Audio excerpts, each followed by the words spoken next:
What's happening?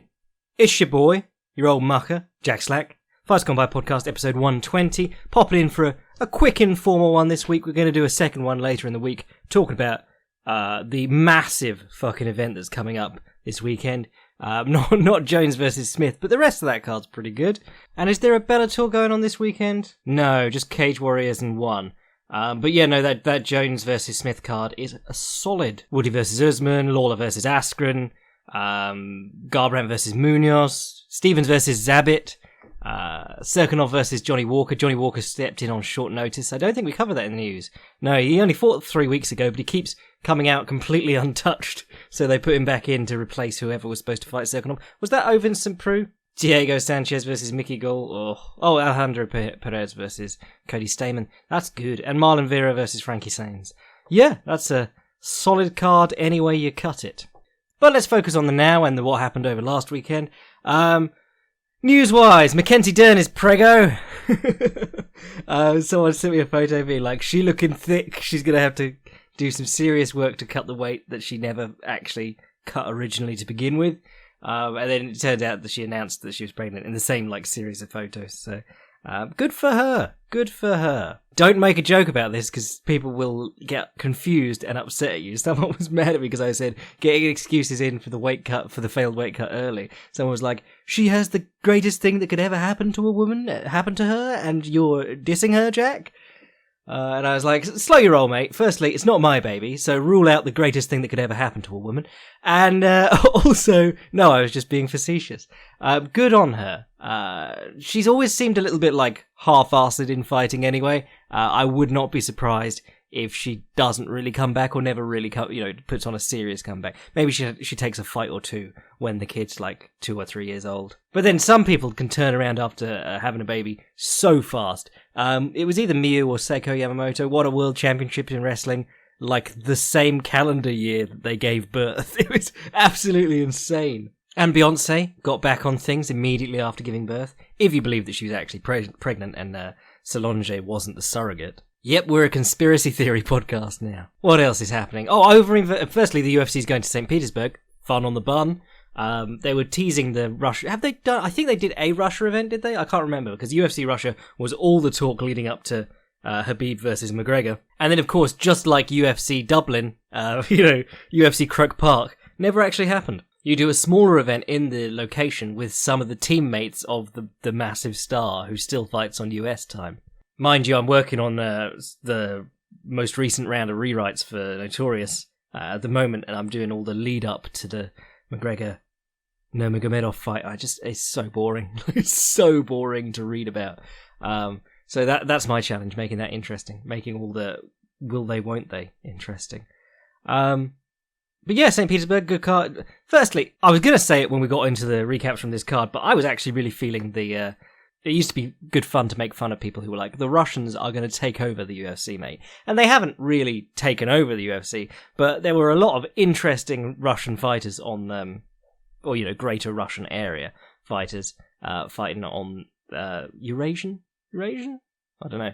But fighting on this card, and it made me feel appreciative of them, this card in particular. When I was watching Ismailagov, or whoever it was, the guy with the body jab and the overhand, who immediately I went on Facebook the next morning and people were like, oh, Jack's going to love this guy. But yeah, so we're going to St. Petersburg, and the main event is Overeem versus Volkov, which is solid. Very solid for a fight night. Overeem, always popular in Europe anyway. Volkov, obviously Russian. Overeem black, so there's always that racist angle if you want. Oh, I love stereotyping Russians, which in itself is sort of racist, but they should, Adidas owns Reebok, they should just do an Adidas sponsored event there, because nobody in Russia gives a shit about Reebok, they want Adidas. Have all the fighters come out in the 3-stripe tracksuit. Did Luke Rockhold used to wear Adidas? He was sponsored by Adidas, or Adidas. Someone got mad at me for saying Nike the other day. Adobe. Or Adobe. Anyway, with that out of the way, let's do the interesting news for this. Actually, no, sorry, there was a few fights rebooked onto whatever card it was with Lineker versus... it was UFC Fort Lauderdale in April. they've just announced 6 fights for, and that's, a few of them are just rebookings that we expected. So John Lineker versus Corey Sandhagen and Glover Teixeira versus Ion Cutelaba, both of which were supposed to happen the other month. You got Andrei Arlovsky fighting Augusto Sakai. Fucked if anyone cares about that. Court McGee's back against Diego Lima. Jim Miller versus Jason Gonzalez, fun enough. And then Jessica Penne versus Jodie Iscabel. Jessica Penne just missed weight by 3 pounds, didn't she? So that's fun enough. But there's only really 2 big news stories this week that we need to talk about. And the first of them is Max Holloway versus Dustin Poirier for the interim lightweight championship of the world. And your response to that should have been, a boy? Because that makes no sense. I've had various people tell me that it's to move the division on, because Khabib's sitting on the sidelines, and Tony turned it down. But then if you want to move the division on, you don't take the champion of the division below, who's never fought in the division, and slap an interim belt on his first fight in the lightweight division. The entire reason this Conor McGregor thing threw off the running of the lightweight division was because they let him come in with no fights against lightweights. They jumped him straight into the title fight. He won the title against the champion, and then he sat out, not fighting anyone for 2 years. And it fucked up the featherweight division for a little while too. You had Jose Aldo as the champion, but not champion. But they're doing it again, so fair enough. I mean, the fight's great. The fight's a rematch of... Was that Holloway's first fight in the UFC? It was very early in his UFC career when he fought Poirier, and Poirier beat him. Was that a Darce choke? I can't remember.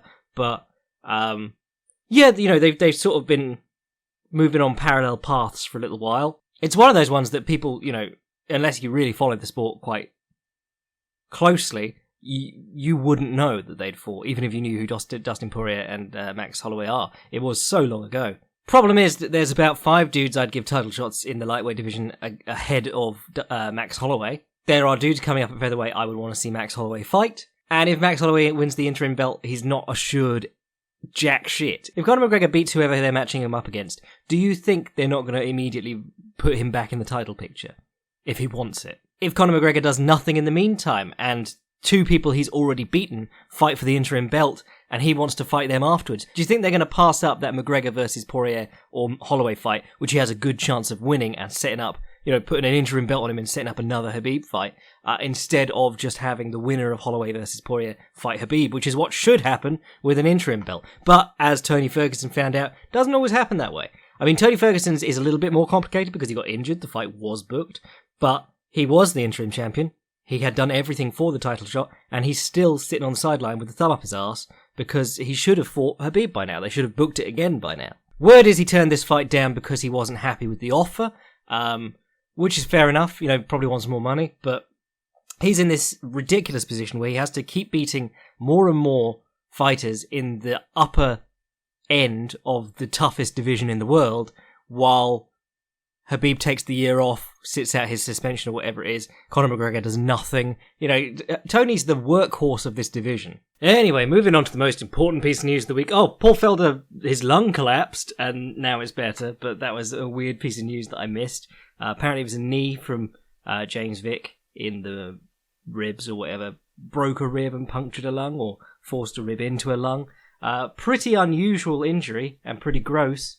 So he had to, they weren't allowed to fly him for several days and he had to stay in hospital. But yeah, no, everyone's talking about it like it's just routine and he's okay, so good on him. So nothing to worry about, but just a weird little, hadn't seen that before, as far as I can recall. But then the big piece of news this week is the second retirement of George St. Pierre. Apparently he's done. Rumours abound about why. It could just be another declaration that he's not going to fight again so that he can renegotiate and do something else. Dude clearly wants big money fights, which, at this point, I think for him, fair enough, because he defended his title against everyone. By the time that you're down to guys like Dan Hardy, and I love Dan Hardy, but by the time you're down to the guys who've got 1 or 2 big wins in the division and they're just throwing them in with you immediately, I think fair enough, pursue money fights. The guy ground out a title, one of the most impressive title runs of all time.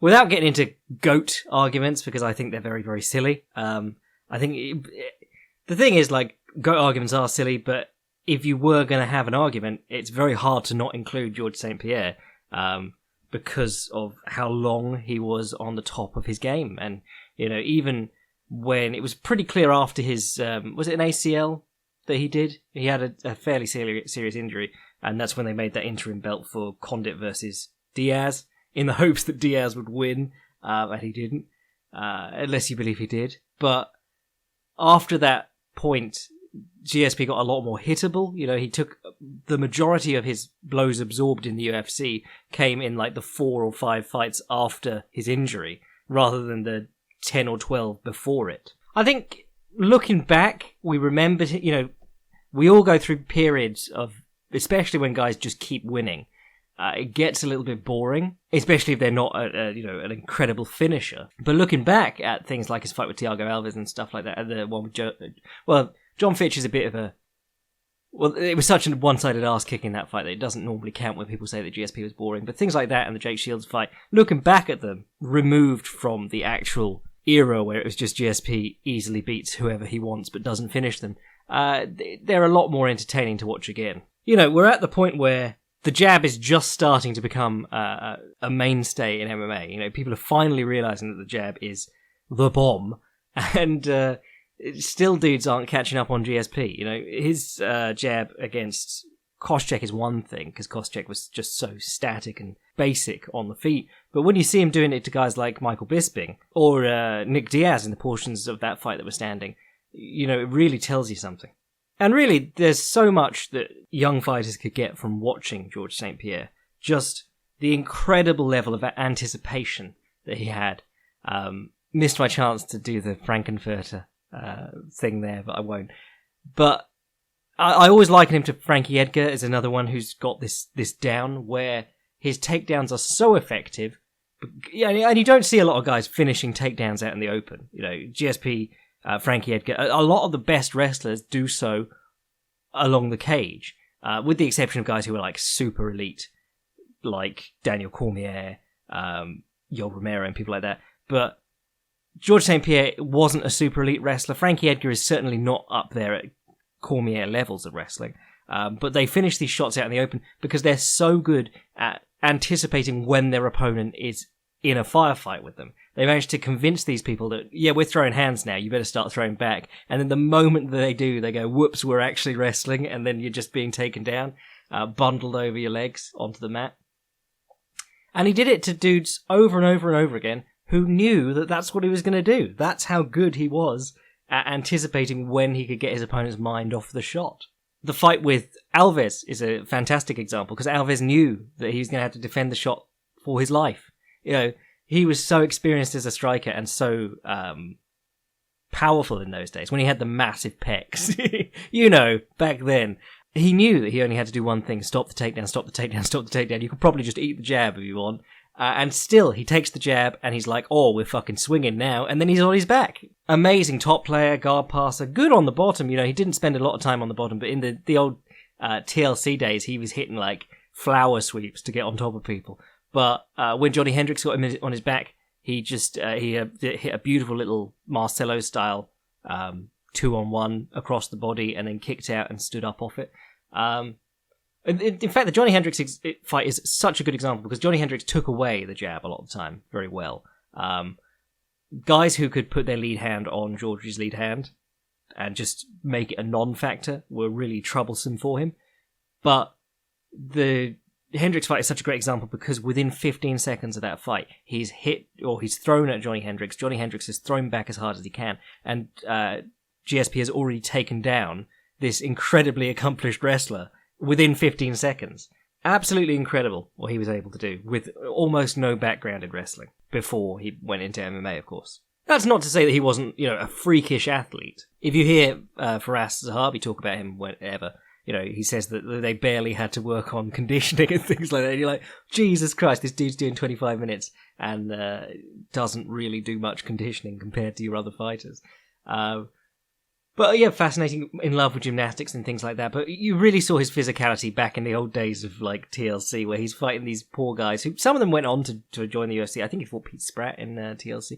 But some of them, like, he gets side control on this dude, puts the crossface across, like, his neck. Not the crossface, you know, the like, blade of the forearm across his neck. And then just picks him up and slams his head on the mat several times until the dude's unconscious. Just honky Kong-like strength. And it's sad that we don't get to see him more nowadays, because the Michael Bisping fight just gave me so many more questions about him. I was just, because I expected him, I thought he'd probably lose that fight. I thought the size difference would probably come to weigh in that fight more. I thought as much as Bisping isn't known as a power puncher, I think when you're taking blows from a man who's 15, 20 pounds heavier than what you have been your whole career, and he's able to keep throwing them for 5 rounds because Bisping kept an incredible pace. A lot of these smaller guys coming up, the advantage is that they can put the pace on the other guy. So I, admittedly thought that Bisping would probably give him a horrible time, but he looked absolutely brilliant in that fight. I mean, Bisping gave him some problems, but it just raised more questions, and then he just disappeared again. And it was like, well, nope, can't. He really did have a pretty bad relationship with the UFC by the end, particularly after the Hendricks fight when they took his belt, which was really embarrassing, that whole thing. But yeah, if when the UFC fall out with Anderson Silva or something like that over the Talis Lates or the Damien Maia fight, or Tyron Woodley, who's quite difficult in negotiations and things like that, or Khabib because of the whole Conor thing and the suspension, you go, okay, there's probably 2 sides to that, blah, blah, blah. But when you fall out with a guy who seems completely affable and just an absolute gentleman all the time, and everything that you should want in like a role model in the sport, like GSP, you think, yeah, I don't think he's in the wrong here. Even if he is, you're just inclined to side with him. And role models in sports are always a sort of silly thing. As someone who doesn't have kids of that age, maybe I'm distracted by the fact that I don't have them. But I've always thought, like, I don't need John Jones to be a great person. Like, I'm here to watch him kick people in the head. But GSP, like, I hate doing this, like, as a martial artist thing, but as a martial artist, you look at GSP and you're like, yeah, he doesn't have to talk smack, he doesn't have to do anything. And it's not like, he's above that, but he just doesn't need to, which is awesome. And I think everyone should look up to that. And when he did talk smack, it was actually pretty good. When he was just like, I'm going to beat Josh Koscheck again, and then we will never talk about him again. And that actually happened, which was awesome. Also kind of brutal, but yeah, so I'm sort of like hedging my bets on doing this career eulogy here because I don't know I think he probably will come back. I think he clearly trains a lot still. If you've seen any of the videos, there's this whole like sub-genre of video on YouTube now, which is just like behind the scenes training with dudes, and they're really good. Like the I Am the Bay ones are fantastic, where they film inside AKA, and you get to watch not all their training obviously, but you get a good glimpse of their training camps and things. But there were a couple of guys, can't remember who it was, but they went to visit George at like his personal gym, and he's just got like mats with gymnastic rings above them and his own belts on the wall or whatever. I think he only kept one of his belts, but it's just really cool that he clearly loves training, and then he's teaching them to backflip on a crash mat or do like the skin the cat on gymnastic rings. So it's pretty clear that he's still in incredible shape and still training on the reg, but when you reach that sort of level, it's got to be weird, because I find the same thing watching like videos of Conor McGregor visiting the Meows in New York, because Conor McGregor clearly knows who the Meow brothers are, even if most of his fans don't. And Conor McGregor went to New York and was like, I would love to roll with the Meows, and they obliged him, and he had fun doing that and put up a little clip on his Instagram, which, wasn't a huge... it didn't seem like it was the whole reason he was in New York or anything. It was just like a quick few-second clip of him rolling with one of the Meows, no gi. But clearly he cares about martial arts still and training. But it's not like he can go out and do Metamoris isn't a thing, but it's not like he can go out and do Fight to Win or Polaris or something like that, because he's just worth so much money. And you should never ever do something for free or almost free when you can make millions of dollars doing it. So GSP is sort of in that area where you get the sense that he would love to fight again, but why would he accept less than he's provably worth? And I think that's going to be the question that leads us into whenever he actually announces his comeback. But if he doesn't come back, on the off chance he doesn't, firstly good, because like he's done everything, and he's rich and young and and relatively healthy. So good on him. But if he does come back, I hope he gets the money that he wants. Anyway, with our tribute to Georges St. Pierre come tribute. With our tribute to George St. Pierre out of the way, let's have a look at some of these fights that happened on the weekend. I wouldn't describe it as a banger, but there were a couple of good ones on here. First fight of the night, Ismagulov versus Joel Alvarez. I thought this guy looked great. Really interesting style of striking. Did a lot of leading with his right hand, like big booming, sort of looping straight rights, not like an overhand, but still not quite as straight. But kept stepping in and chinning Alvarez with that. And then he'd fake the right hand and then jab in and then throw the right hand again, which is really nice. That's sort of like a Kovalev move. Kovalev always used to, or Kovalev, whatever you want to call him, always used to square up as if to throw the right hand and then slam in this massive jab instead, which he dropped dudes with. But you could use that to like double shift into the right hand again and make space. Lovely use of the inside low kick. I really thought Alvarez just looked lost in there. Like he was too relaxed for how badly he was losing. Found success with the right front kick, push kick, whatever you want to call it, into the midsection, but really didn't have a lot to build off that with. You know, if you were really thinking about it, you'd be like, yeah, you could build a Superman punch off that, or you could start trying to turn it towards the head, or you could show it and then come down with the jab or whatever. But it was like he'd found one thing that worked, and then he couldn't do anything else off it or with it, and he just sort of really lacked the urgency to do anything. But yeah, Damir Ismagulov, on the list of prospective Eurasian boys. Diego Ferreira versus Rustam Khabilov. Ferreira really surprised me here. I thought he looked great, stopping takedowns and things. The scramble into the crucifix at the end of round one was gorgeous. You know, we talk about the high crotch and how that's really coming back now, especially with these Dagestanis, like Khabib especially, and his dad, whatever it was. What's his name? Abdulmeeb? Meep. His dad is a big believer in shoot with the head on the outside for the single, pick up the double off it. Head always on the outside, risking the guillotine rather than running onto the knee or the uppercut. And, you know, the guillotine and occasionally the switch or the butt drag or the crucifix are threats if you do the high crotch and if you don't have them off balance when you're doing it. But Ferreira, when Khabilov went in for the high crotch at the end of the first round, did a great job of scrambling back up, and Khabilov tried to sort of like throw him over his head to finish the takedown. And Ferreira went straight into the crucifix. It was absolutely gorgeous. Would have loved to see him try some Gary Goodridge elbows from there, because he was looking for the choke like Barrett Yoshida made famous. But it was very late in the round. You might as well have just gone Donkey Kong with the elbows. Otherwise, the match was just Ferreira showing lots of jabs and right straights. Khabilov constantly circling the same way. I said you could hook these lads up to a millstone because they went the same way around the ring the entire fight. Ferreira showing the double jab and the right hand, and then maybe a jab and right hand after it, over and over and over again. Khabilov just circling away from the right hand, constantly, slowly going backwards. Or going backwards and slowly circling, whichever one you prefer. And then occasionally dropping in on a single high crotch. At one point, he got jabbed coming in on the high crotch, and he sort of fell into it. It was really weird, like he was going backwards while he was shooting in. But yeah, good on Ferreira. I thought there was a lot about his performance that I didn't like in terms of you're letting that guy get away when you really should have him dead to rights here. Just letting him circle off constantly when you should be going for the inside low kick, just punting that out every time he tries to circle off. Or trying to catch him with a nice high kick or a left hook, you know, step deep and try and left hook him. He just wasn't adapting well to punish Khabilov for what he was doing over and over again. But I thought, overall, he looked really good. And Khabilov always looks fun in the wrestling, but just can't put it all together. He's a very low volume, low action fighter, I'd say. He does like 2 or 3 cool things around, like wheel kicking Jorge Masvidal in the head, but he'll then just do nothing for long periods, you know.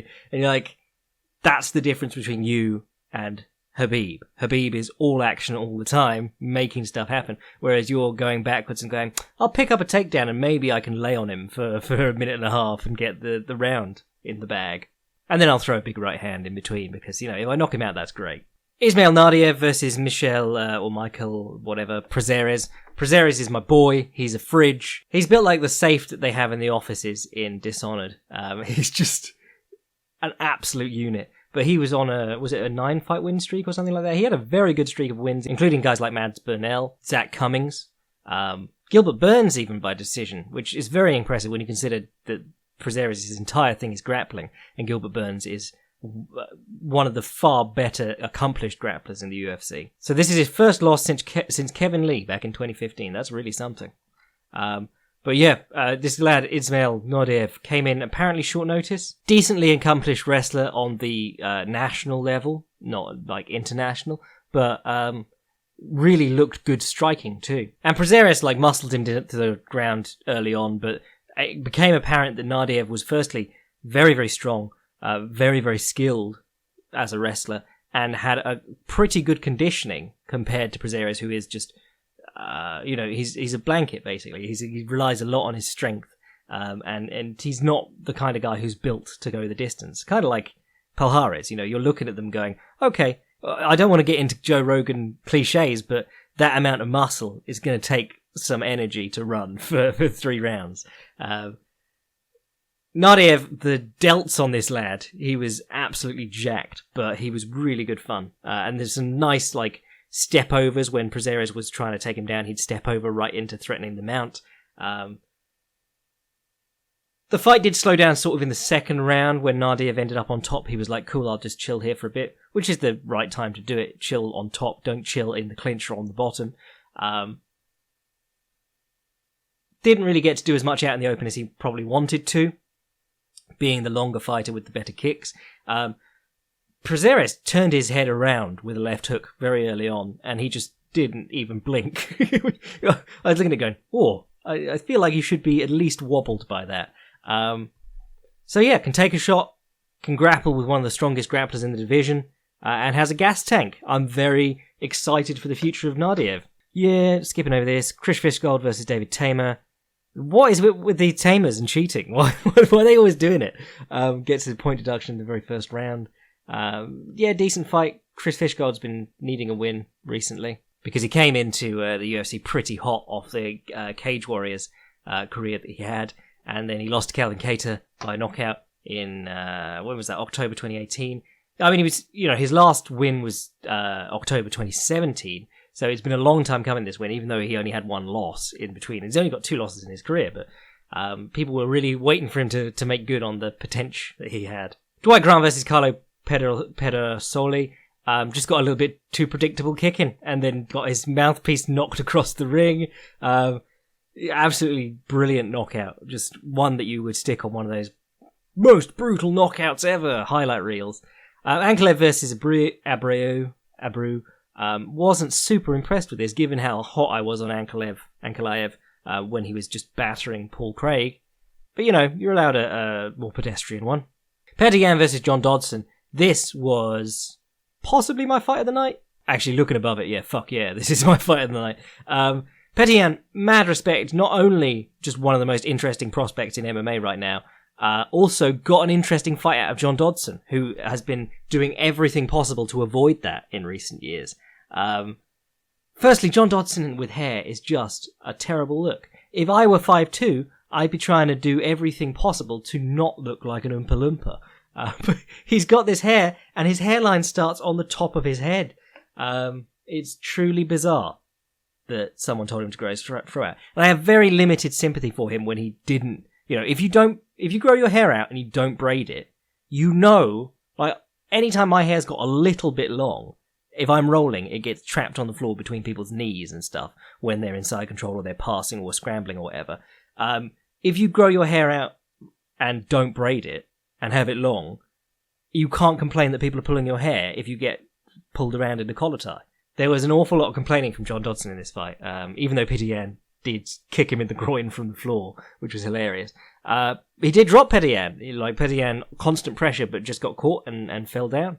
Didn't seem particularly hurt. Lovely recovery. Immediately controlling the head, pushing it away whenever Dodson tried to pass, elevating with the hooks whenever he felt Dodson's weight come onto him, scrambling up effectively in between. Love Yan's stance.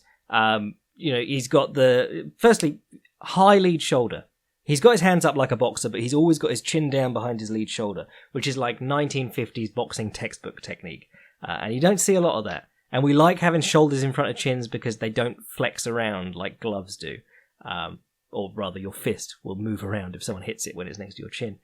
And yeah, he just did a really good job. You know, where he was doing against D'Andrade, he was doing that left hook, right straight, left jab. So it was sort of like move in with the close range punches and snap his head back with a longer range punch as he moves back. In this one, he was really finding the right straight down the center because Dodson was southpaw for a lot of it, and threw a couple of really good right body kicks, threw a couple of right hooks to the body, nice wide rights, and a right uppercut to the body too. Did a lot of work with his right hand in this fight. But his jab looked good too, and Dodson changed stances from time to time. What I really liked was every time Dodson, you know, it was Dodson was finding that he wasn't having as much ease with that sort of like run sideways and throw the left straight 3 times as you angle out. He wasn't having as much success, and Petian was staying on him, so he was having to do it time and time again. That's the whole thing about Dodson's style. People don't like it because it's sprinting and throwing arm punches. But if dudes make him do it more and more and more, it's going to get tiring, even in 15 minutes, let alone 25. You know, Lineker was kind of slow getting him back to the fence each time. And you really saw that pace wearing on John Dodson. And it was a pace that was driven by Petian staying in front of him, kept moving him to the fence. But the pace was more just Dodson having to run to get out each time. Yan wasn't doing an awful lot of activity in the early portion of the fights, at least. Dodson started trying to pick up singles and things like that to sort of, you know, make some time and get some pressure off him temporarily.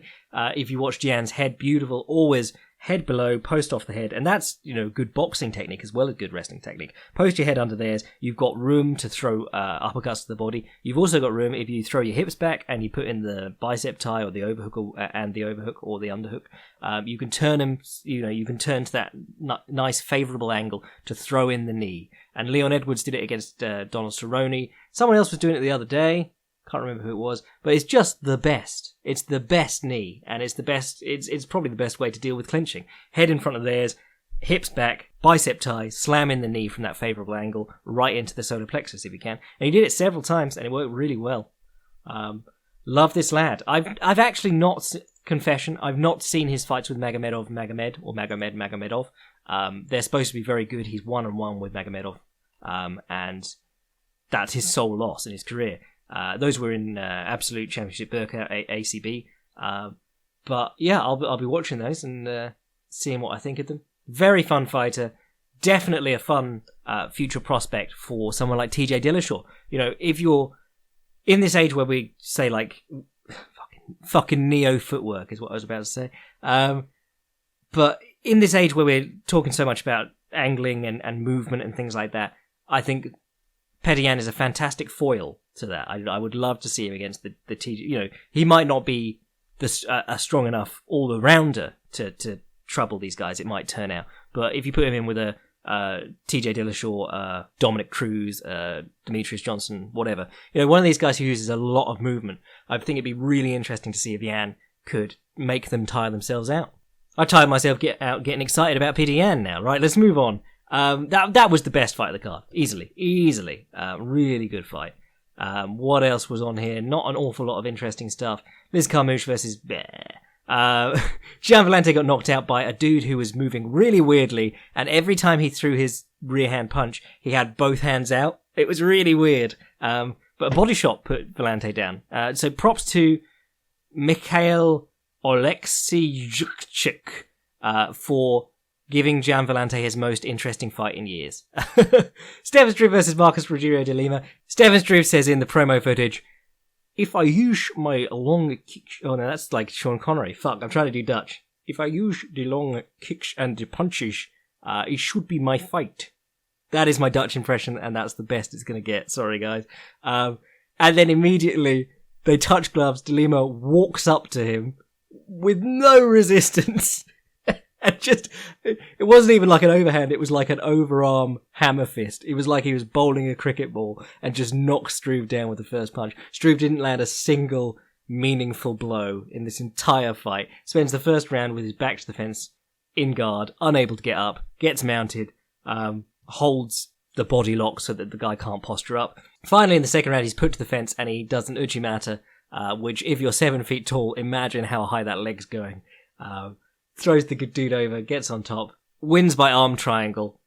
He's always had good submissions, but he has allegedly retired after this. He said he might, well, no, people around him said he might not have actually retired, but he did the gloves in the middle of the cage thing. So unless he did that for a cheap pop, and then he's going to come back, we're what is he, 40 fights in? No, this was his 40th fight.